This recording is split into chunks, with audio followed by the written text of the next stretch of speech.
thought this could happen. I mean, seriously. We started on day one, just for fun. And, you know, one person said, do it again, so we did it, and we're up to like 4 people now. So it's mind-blowing. And so we're going out on the Negroni, all right? And I'm going to tell you all the reasons why. Now, it's Negroni. It's quarantine style. I'll tell you why we're doing it last.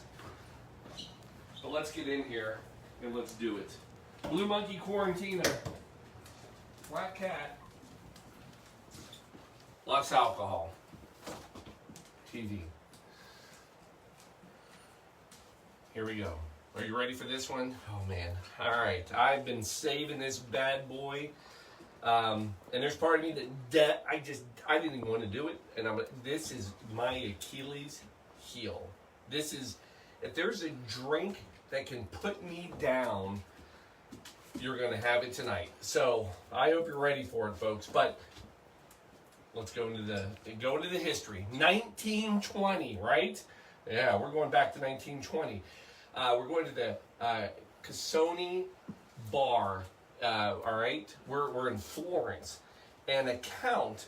Well, no, you know what? If I'm going to give it, and this is my last one, I got to give you the whole story because I'm cutting some of it out. And that's not fair to you, and that's not how I roll. We're not animals here. We got style. So we got to go back. We got to go back to. Well, bear with me. I got to talk about the Me Too movement. Give me a little bit of space here. Now, the Me Too movement, you don't realize it started in 1860. And the actual Me Too movement was a little drink called the Milano Torino, also known as the Me Too drink. Why was it called the Milano Torino, and why do I even care? Well, it was called the Milano Torino because of 2 things. One, Milano is where Campari is made, and Torino is where sweet vermouth comes from. And it was a very common drink in 1860 to mix these 1-to-1. Me Too, that's what it was called. Now, something happened. So in the 1860s and that, a lot of Americans were actually traveling, showing off their wealth. Who knew, right? This is a little bit before my time. Well, they would order this drink, but it was a little too strong for the Americans. So they would have to ask to add soda water to it. And this drink turned into what is now known, and still a cocktail you can order, the Americano. So the Americano, all right, 1860, fast forward, Americano, Campari, vermouth, all right? Now, fast forward 1920, we're back, here it is. A count walks into the bar. Now this is just no normal, ordinary count. I mean, this is a count. This is the Count of Florence. His name is Count Carmelio Negroni, and he walks it. This guy's a kind of a badass. So he's been living in America for years. He's been out west. He's become a cowboy. All right. He's also been in New York. He's a big gambler. I mean, he's really highfalutin kind of thing. Well, he comes back to Florence in 1920. Why? Prohibition. He's like, I'm not staying in America if you can't drink. So he goes back. Walks into a bar and he says, "Barman." Well, he spoke English all the time, they said. He says, "Give me an Americano, but make it strong." So what happens is they take the soda water out of the Americano, sub it in for gin. And that becomes his drink. Now, one thing I didn't tell you about the Me Too is that it was always served with a little shaving of lemon.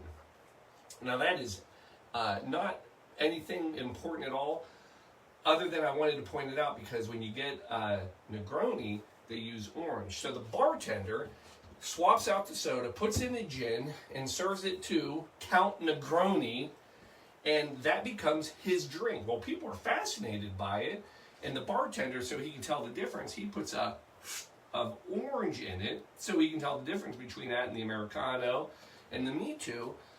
Well, everybody's like, I want what he's having, you know? And the next thing you know, we got a Negroni. And that's how it came about. Now, I have to be fair and honest and tell you that in 1857, there's a older story that recently came out. This was the story everybody knew. But the family of Negroni said, we don't have a Count Camilla Negroni in our family. But there's another Negroni family, all right, who's a Frenchman. Oh, now this is an Italian drink, so this does not bode well. But anyway, it's General Pascal Oliver de Negroni, Frenchman. And they believe that he may have invented it. But I'm keeping it Italian. I'm throwing them out. Who cares? We're going with our Count Negroni. So it's not a hard drink. 3 things. It's pretty simple. We're going to make it right now. First, the devil juice.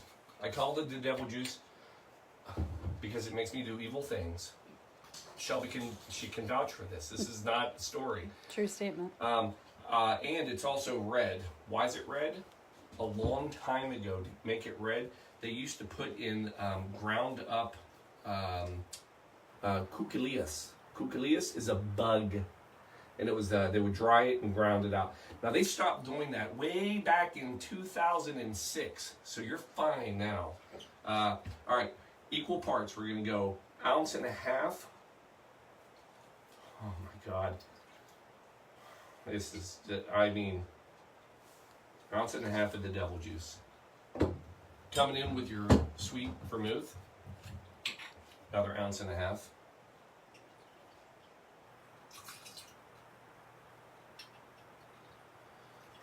I can tell you Shelby's not excited about doing one of these tonight, but by God, we're doing one together. And then the last part. It's because I love you. Gin. You know? This is no little Americana. We're not putting soda water on this. No. Negroni. We're doing it for you, man. Watering it down with gin. We're going right up to the gin. And I will say, you really want a nice gin for this. We've gone back. We are handcrafted small batch emulsion fainting goat spirits. Thank you. Thank you. Oh, it's about empty. Best that North Carolina could provide.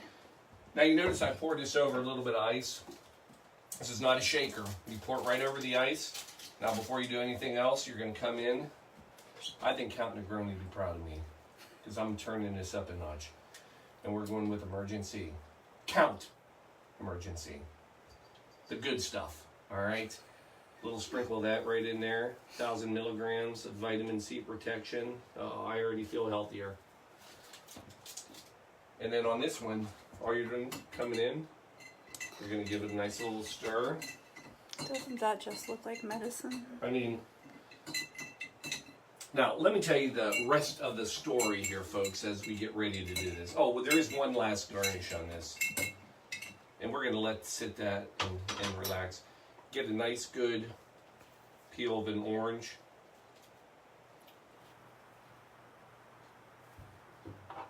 Shelby probably wants one too. She'd probably like this whole orange squeezed up inside of it. Yes. There's yours. Yes, please. Perfect. Give a little room. Something like that. Keep rubbing it all over. A little squeeze. Boom. All right. That's the rest of the story. You know, I love Papa. Well, the reason I decided to get back on the horse, a final try. I don't... What? Hold on. I don't know what happened. Where is that coming from? How do you I don't stop? know. Are we still there? We are. Holy crap. So, that was interesting. I'm going to be careful how I say Papa. So, we kicked in some music. All right, we're back. Are we live? Are people commenting?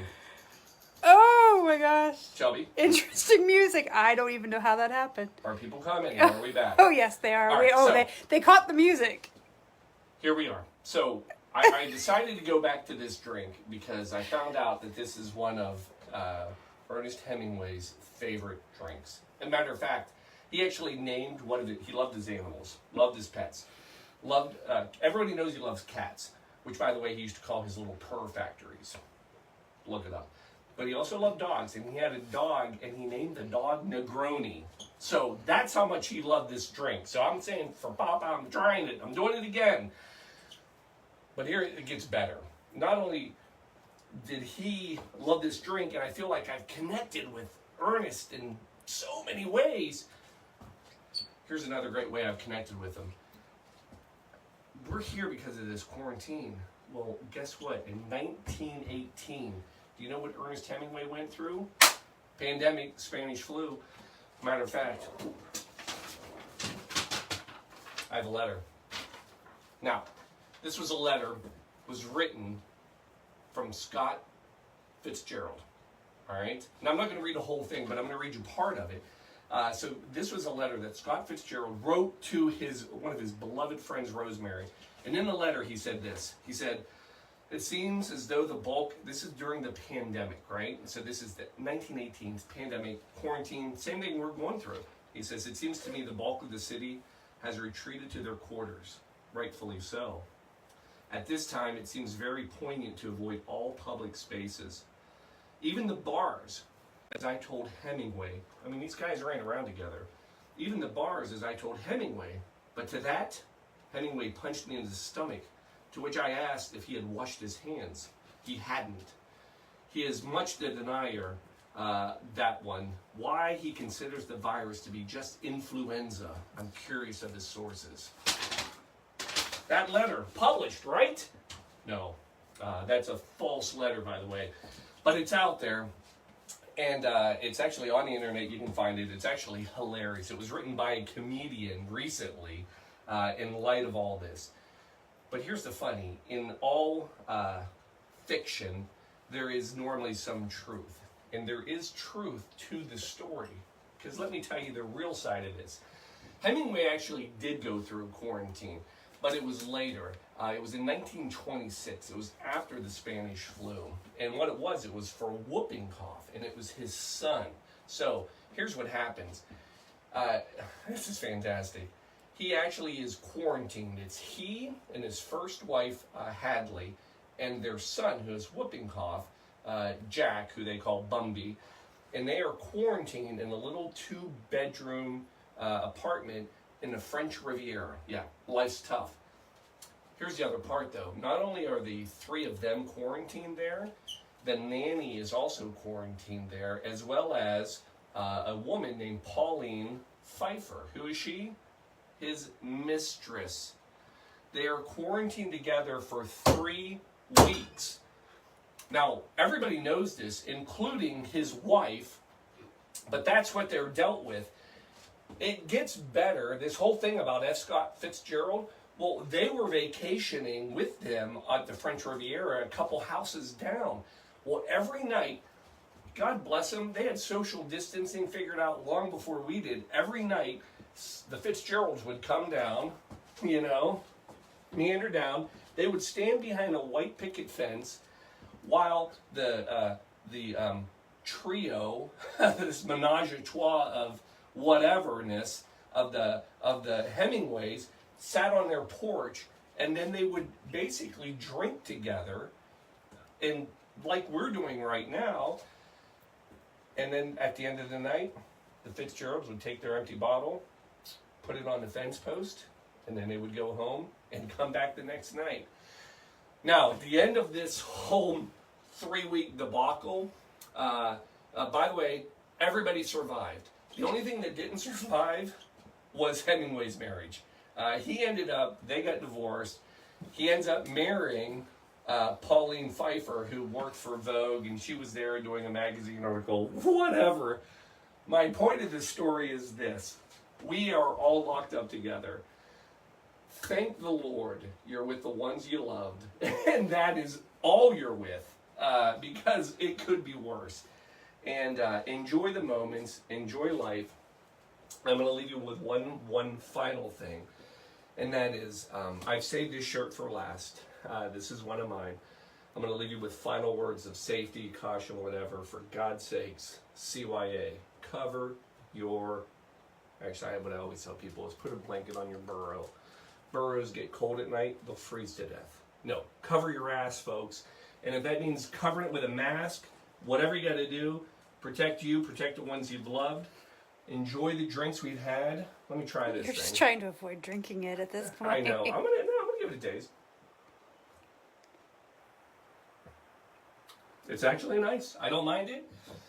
That's the problem. That's where they get you in trouble. That's the problem. I do like them. They just don't like me. Correct. But actually, in the words of Anthony Bourdain, who had these, he described them as the satanic, delicious hell broth, as what it is. And yeah, to some level, that's what it is. It's super bitter. You just got to get over that.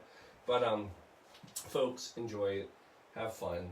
I know this is the last one, but remember, it's the last one of season 1. Season 2, we're starting it up Sunday. We're going to have some fun. We'll keep doing this. If you're in, I'm in. Sunday, Wednesdays. It's just a little bit quicker of a season. So to everybody out there, Cheers. cheers to you, Papa, everybody else. It's been a good quarantine. We'll see you Sunday. Love you all. Good night.